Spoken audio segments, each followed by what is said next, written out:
Alright, hi guys. I realized that I have literally not posted a video on this channel for like literally forever. I used literally twice in like a very short time, so that's great. But I feel like I just broke the code in Super Auto Pets, and I don't mean broke the code as in I broke the game. I mean as in I cracked the code, I figured it out, I solved it. So, as you can see from my games history, I was playing on hard, and I ended up getting 5-10 wins in a row. And I thought, okay, maybe now is the time to go back to super hard. And as you can see, then I had 4, 1, 3, 7, 5, and then finally my first 10 win on super hard. And as you can also see, I'm using like quite different. There's something weird. Is it just, yeah, it's just because I have that selected. Okay, so as you can see, I'm using quite different team setups. It's not that I just play one thing, it's that I try to play the best thing. Now, what I've found is that in Super Auto Pets, the difficulties work like this. If you're on normal, then essentially what you need to do is just learn to find any synergy, and then you will probably get 10 wins. On hard, you still need the synergy, but you then just need to make sure you don't lose any games too early. Like you can tie, you can lose like 1 or 2, but you just want to stall the game long enough for you to get your pets big, and then you will most likely win, or you will very likely win. But on super hard, the goal is to never lose, or well, to not lose, but to win early. Like if you tie 3 times in a row in the beginning, you're gonna be very, very far behind, and then it's gonna be very hard to win. So you need to just start winning almost immediately or as soon as possible. Now, I don't know how the replay system works, so I don't actually know how this looks. Okay, yes. So this is what I hoped it would be. So I'm gonna explain my decision making here. So I get a very good opening. Let's not pretend I'm not very lucky here. So I picked the ant because it's extremely strong very early. And then I pick the otter. Again, it's extremely strong early. The order here matters because then we get the +1. And then I use the apple. The reason I don't take cricket or refresh is that otter 2-5 is already extremely strong. Otter with the ant buff is going to be 3-6, which is absolutely crazy. And I'm hoping that the ant will also get me another win. And of course, we always want to get duck, and I saw another apple so I can keep buffing my otter later in the game. So we're hoping the ant can get a kill, but if it doesn't, it's also okay. And we see here that he has the same idea, but without the apple, and that means that I get the win. So we get a first win early, which is very important. Like I said, just don't lose.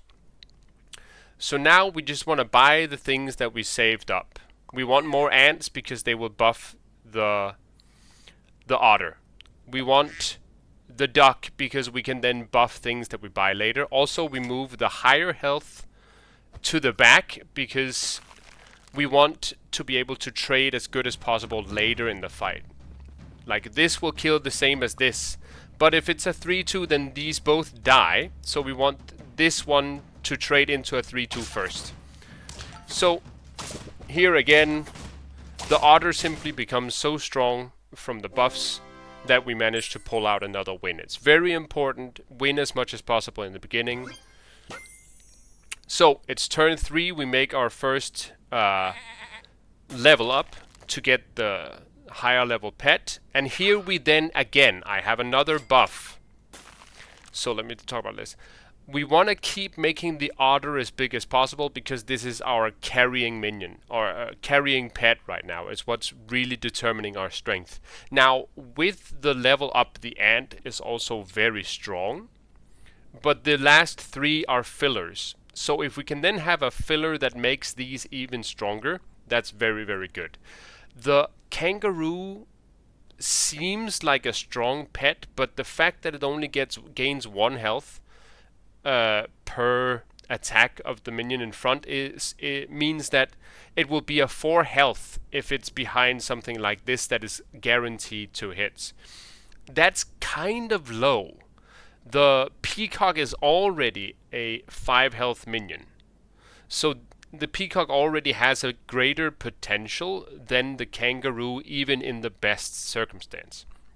So that's why I decided to get the Flamingo to ensure that these remain as strong as possible early. And I save these two because I can then, for example, sell my duck to give this 2/6 and then buy, sell another duck or whatever, depending on what I'm offered. And of course the sheep has very good trade potential early. There's going to be a lot of 2, 3 or 4 health enemies, so this is almost guaranteed to go at least 1-to-1. And then again I can rely on these to then give me that extra value that gets me the win. So let's see how this one plays out. So again, the low health up front. We get a trade from the duck, that's great. We get a double trade from the sheep, that's amazing. Now that looks scary. So the Peacock looked scary, but if you go back and look, the fact that we buffed up the ant made it a trade. So again, making sure that we have the highest possible stats in the back. So here I decided to just not hold the duck. I don't want to spend money leveling it up. Instead I want to get the Peacock in like as soon as possible, because then I have, like we said, the high health is really important. If I get the Flamingo on it, it's going to be a 3/7, and then it's almost certainly going to survive one hit, so then it's going to be a 6 whatever and almost guaranteed to trade again. And here I use the bees to try to ensure that if I trade flat, then I still get the win with the surviving pet. And then of course you have to make sure the order is good. You don't want to waste a sheep if possible. And again, we're lucky we get a good trade on the first one. Unlucky to get hit on the sheep, so it doesn't trade directly with the bull, but still it's okay. Our backline is so strong that everyone trades even, and the otter even survives. But there again, if the otter dies, we still had the bee, so we would have won in that situation as well. Here we get lucky, we get offered a Flamingo, and we get garlic to put on the Peacock that further increases its trading potential. We're not going to be buying the ant because we need to spend 9 gold to level up the ant to then give, it's either +3 or +4. And in the meantime, each 3 gold we spend on the ant only gives it +1/+1. It's definitely not worth it. So instead we're going to be looking for other things. Like if I'm going to spend 3 gold for +1/+1, I'm going to spend it on the apple for either the Peacock or the otter. Ideally the Peacock at this point because it scales better later game. So we're going to be focusing on making the Peacock stronger or the otter stronger. So we freeze this because the otter is still level 1. That gives us level up potential. And like I said, we feed the Peacock now to make the Peacock stronger. And now we also have the order, so the Peacock gets the buff. And again, the sheep is trading really well. This is actually really scary that we had the hippo get fed by the sheep, but then still, because our backline is so strong, they can at least trade 1-to-1. So here I use the pill on my ant. Like I said, I don't want to level the ant any higher, which means that it's going to get increasingly weaker as the game progresses. So as soon as I have a chance to like capitalize on the buff while then getting it out, I'm gonna take that. So we use the pill, get a lucky buff on the otter, and then we can sell off the bee, get another Peacock in, and then in fact we hold this. So we buff the otter +1, and then we just see, okay, will we get any better offer than the apple? And we don't. I'm not gonna put the garlic on the otter because it's still, like, it will be good in a lot of cases, but at the same time the honey is really good. And if I can keep buffing up the peacocks, that's great too. I also choose the apple instead of the garlic, because when we eventually combine the peacocks, then the 3 gold I spend on the garlic is going to be wasted. However, the apple is still going to play a role. Actually, no, I'm lying. That's wrong. The garlic would have been better because it still just gets +1/+1. So, in fact, the garlic would have been better here. That was a mistake. But still, and then we make sure that the flamingo buffs both the peacocks here. This can then like help trade later. So again, we get a little lucky there to get such a perfect trade. But in this game, this guy is simply too big. Like, he gets too strong, too big, so we just flat lose. It's gonna happen. Well, most likely it's going to happen, because like usually you're against the strongest teams. Now here we get 2 level ups. It's very, very nice, and I see that I can get the shark. Now here I was thinking, you always want to add, when you change a pet, you want to make sure that you add as much value, as much strength as possible. And I calculated then, okay, so if all of my pets die, this gets, I think it was +12, +12. So it's going to be a 14/14, which makes it more than twice as strong as any of my existing pets, which I already consider quite decent at this point. But then I thought, if I put it in the back, then people can have a crocodile to snipe it, or it can also get sniped by the dolphin. Of course, the dolphin can still snipe it in this position, but at least I eliminate the risk of the crocodile. So then I do not move it to the back. I realize I lose out on +4/+4, +4/+4, but the otter is still valuable in the last position. So avoiding the risk of the crocodile while still benefiting a lot, is still going to be like a 10/10. Is very, very good. And then of course we're going to save the bread to make sure that we can put it in the back later and avoid the risk. And again, sheep is going to be good to level up, and pear is always amazing, so we save those. And here actually it's like quite a scary team. Like, this is going to trade really well, and it's going to buff this really high, which is then going to trade really well. So like, we have a big risk of losing here, but having our order set so that the peacock gets the buff, then gets like a few hits from the smaller one to get strong and deal a lot of damage, means that we can then trade here, and then our shark just annihilates the mosquito. Another great round win there. So we try to make sure our shark will survive, buff it a little bit more, then we can move it to the back to make it as big as possible. And here we see we get a sleeping pill for the flamingo, so we can rotate that out, because again, the flamingo is not getting better. We primarily now have it for the +2/+2 buff, so if we can rotate it out, that's great. Here it actually trades 2-to-1, which is amazing. But again, you can see the flamingo just gets huge and really helps our trading potential. And then, like, at the end, we simply have so many stats. Even on super hard, we have so much left.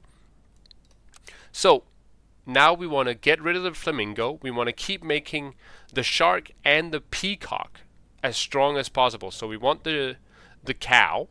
Now the shark is going to get stronger the more friends that faint, like die. Let's faint. Okay, sure, faint. So we can then rotate the cow out to put in the whale behind the sheep. But of course we move them around so the buff gets on these two before we sleeping pill the peacock. Then we move them back again, and then we bring in we use the buff, we bring in the cow to get the double buff. And I think we split the buff between these two because we want them both to be strong. I'm not 100%, but that's like what I think I remember. Yeah. Then we sell the cow, we bring in the whale to give the even more buffs for my shark. And then we check, do we get anything else? Not really. We don't really need the bread here. We don't want any of these to survive, and we already have garlic here. So we're not that worried. Here we get kinda lucky to trade 1-to-1 in the front, but this guy is so strong. Like, it's really bad for us that he gets this much trade, but our shark simply gets too strong, and it makes it ends up winning anyway.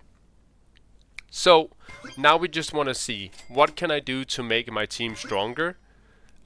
This is actually a really weak round for me, because I only get +1, +1, +1, +1, and +1, +1. Like, I don't get even +2 on a single minion. So it's a very weak round, which means I'm worried I can lose the next fight. Usually you want to have like as high momentum as possible every round. And this is one that I really get creamed in. My setup, you can see my peacock is not big enough to survive a hit from the camel, so it's gonna die. And then I'm just gonna have sheep walking into the level 2 camel, buffing the rhino like infinitum, and make him extremely strong. It's gonna be virtually impossible for me to win here. But at the same time, even if I had gotten like +2 or +4 that round, I would have still lost. It's too much, it's too strong. So actually I'm pretty okay with that loss. That was an extremely strong team. And here we get the chocolate for the shark, we get the +2 for the whale, and then I get offered 2 snakes. So I'm like, okay, now we can transition out of the otter, bring in the snakes, because if we buff with this one, then we get a level 2 buff. There is a good potential for the peacock. Actually, maybe I end up going with the scorpion. But there's a good potential for the peacock to get more than 1 hit. So that means that the snake is not a bad play here. I might actually end up going for the scorpion, because as we just saw, the rhino had 43 health. So even the snake at this point, even though it's only round 11, is not going to do that much. And it is very vulnerable to being sniped by dolphins or others. So you might think, okay, so is the scorpion. Yes, but we can put a mushroom on the scorpion, which means that it's always going to survive to actually deal its damage unless it gets killed by a rhino shot or similar. So actually in the end I go for the scorpion. Here I decide to put it before this. I'm not sure about that decision. It ends up working out in this fight. But for the next fight I move it back, and in that next fight it ends up not really mattering. So I'm not sure on the positioning here. Here it works out really well, but the other way around would have been the same. So my shark gets big enough, it ends up killing the rhino and the cat. And then here I make sure that this one will always survive the beginning phase, and then I just try to make my pets as big as possible to survive as much as possible. And I'm lucky to find the stake, which means that we can take out any like huge or big pet up front to increase the potential for my peacock to grow. Like for example, you see we're going to be dealing like we killed the first one, then we die, but then my peacock can then grow against this, and now we have the optimum scenario, which is why we moved the scorpion back, is that we get up against the rhino, but then we just one-shot the rhino, and the rhino only gets to deal 3 damage or whatever to the shark, and then the shark can simply clean up the rest. Oh, and that was why we had the thing, but like it didn't end up mattering here, but yeah. The shark gets to clean up, and we actually get the first 10 win on super hard, so very nice. Very, very nice for me.